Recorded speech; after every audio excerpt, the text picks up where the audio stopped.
మరి వాళ్ళకు వాళ్ళు పూనుకొని కూడా తనకు నచ్చజెప్పే ప్రయత్నం కానీ వారు చేసే పని అది సరైనది కాదని చెప్పే ప్రయత్నం చేసినా తన తీరు మార్చుకోలేదు, తన పద్ధతి మార్చుకోలేదు. కాబట్టి ఇంత పెద్ద నిర్ణయాన్ని వారు తీసుకున్నారు.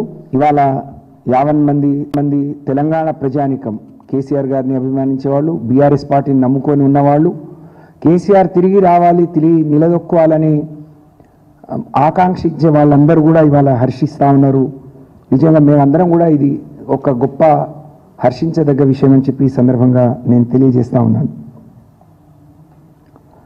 దీని ద్వారా పార్టీ కంటే ఎవరు ముఖ్యం కాదు. పార్టీలో ఎంత పెద్దవారైనా పార్టీ తర్వాతనే ఏదన్నా అనే విషయాన్ని కార్యకర్తలకు కానీ మరి నాయకులకు కానీ ఒక సరైన రీతిలో ఒక మెసేజ్ని ఇచ్చినట్టుగా మేము భావిస్తూ ఉన్నాం.